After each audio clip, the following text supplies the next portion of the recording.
we've made it to something I find really interesting, which is solving quadratic equations. Now this might kind of look like a big mess right now, but most of it is stuff you've actually done before, okay? So that word quadratic is actually referring to the same type of thing that we worked with last week, ax squared plus bx plus c. Now as you see it right here, it's only an expression, not an equation, because as we've talked about several times, an equation has to have an equals sign. Okay, so here's an example of ax squared plus bx plus c. This one is x squared plus 3x minus 2. Now if I said equal to y, then it's an equation we can put on a graph, just like we put lines on a graph earlier this year, except quadratic equations, instead of being straight lines, look something like this. They kind of look like U's, okay? And they might face up like this, they might point down, they can move all across the graph based on what numbers you have here, okay? So if I set it equal to y, then it's an equation I can put on a graph. Now the other thing we can do with equations is we can solve them, okay? We've been solving equations all year, but we've never done it with an x squared, okay? I remember when we first saw some stuff with exponents, some of y'all wondered if we were going to be able to solve that, and at the time we couldn't, but now we can. We are going to be able to solve equations that have an x squared. And there are a few ways to do this. So here's our first example. Okay, 3x squared minus 16x minus 7 equals 5. So I have an equation. I know it's an equation because there's an equals sign, and this one has an x squared in it. So we're not going to solve it at all the way that we've been solving equations this year. We've got a new method. And now one of the most important things for solving a quadratic equation is that it has to equal 0.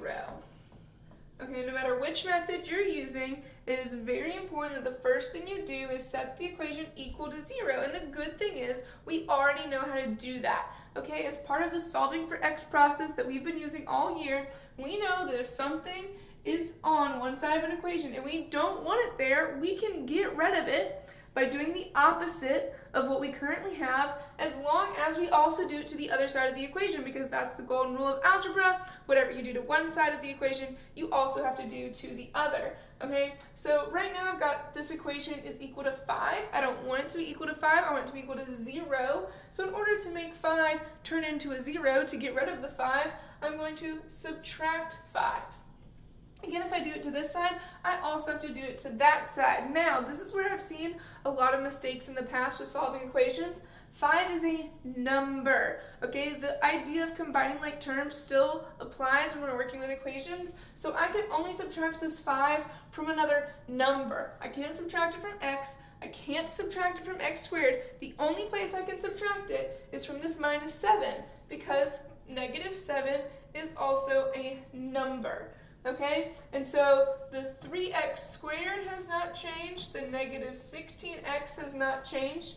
I'm now combining these, negative 7 minus 5, which is negative 12, equals, make sure you keep the equal sign exactly where it was to begin with, and then 5 minus 5 is 0, which is exactly what we wanted to happen. And so now you'll notice that this piece of the equation, like I said, looks exactly like the stuff we did last week, and the only piece that's different is that it's equal to 0. So don't worry about the 0 for now. You're going to do the exact same process you did last week. So if you already mastered factoring from last week, then most of this will not be new.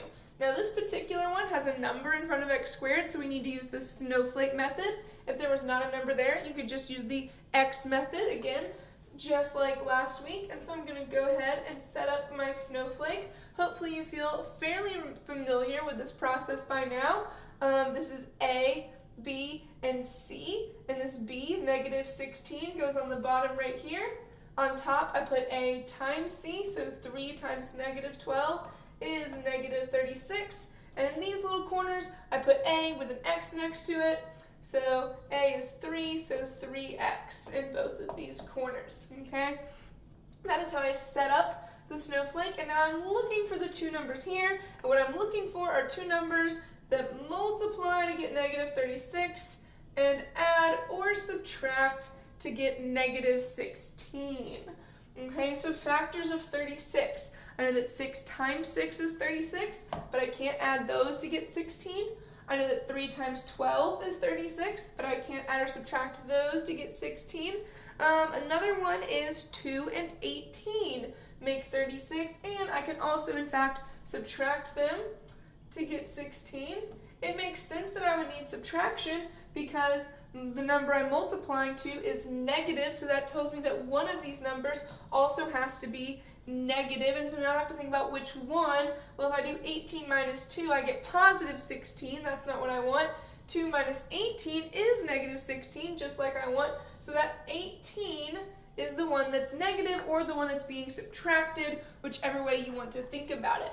And so you remember that I have these little fraction-looking things, one right here and one right there, and I need to simplify them in order to determine what goes in my parentheses.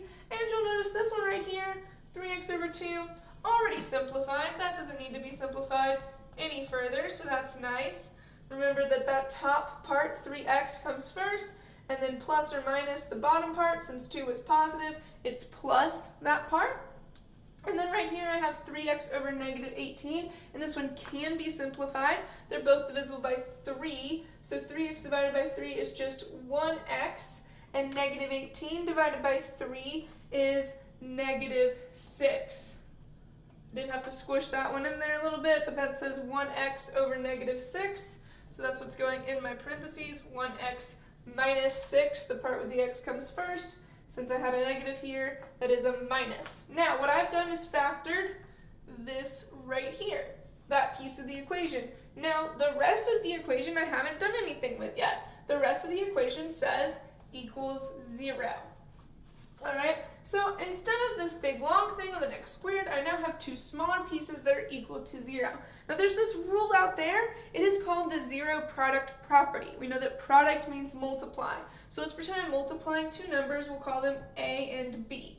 Okay, I'm multiplying a and b, and when I multiply them, I get 0. How can that happen? There's only one way that can happen. I can't just multiply any random numbers. 2 times 5 is not 0. Either A or B, one of these two numbers has to equal 0. Okay, there's no other way to multiply two numbers and get 0.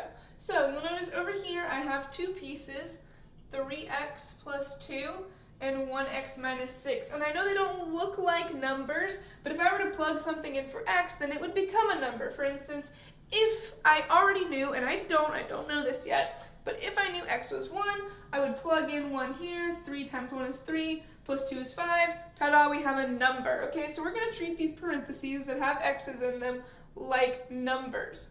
Okay, so I have two numbers that are being multiplied and get 0, so either this one is 0 or that one is 0. So I'm going to break this into two different equations now. One that says 3x plus 2 equals 0, and another one that says 1x minus 6 equals 0.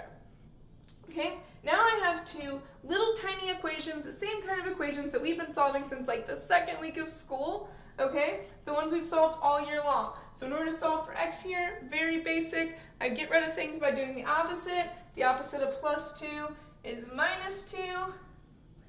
0 minus 2 is negative 2, so I now have 3x equals negative 2. I then need to divide by 3 in order to get rid of that, and my final answer for this one is x equals negative 2/3. All right, that's my first answer. Interesting thing for this, you're actually going to get two answers on most of these, not necessarily all of them. So over here I have 1x minus 6 equals 0. I'm going to add 6. If I do it to one side, I have to do it to the other side. So I have 1x equals 6. You can divide by 1 if you want. You don't technically need to because nothing's going to change. Our final answer over here is x equals 6. So again, we get two answers. X equals negative 2/3 and x equals 6. Now this that I just went over is the part that's going to be in delta math. Okay, so it's important to remember you are going to get two answers to the vast majority of those. The only time you would get one answer is if you just so happen to get the same exact number here and here. And I'd like to show you why really quick. As I pointed out earlier, we're talking about a graph of something that looks like this. Okay, and if you'll remember, what I essentially just did, I said that the graph is y equals a bunch of stuff. Instead, we had 0 equals all that same stuff. So what I essentially did was plug 0 in for y, which if you remember to way back when, whenever y is equal to 0, we have an x-intercept. Okay, so that's where the function, this u-shaped thing right here, touches the x-axis. And you'll notice that it does, in fact, touch it twice. Okay, now it is remotely possible that it could just, boop, barely touch it once and only have one x-intercept. In fact, it's even possible that it would go way up there and not have any x-intercepts at all, but this right here is why you typically get 2.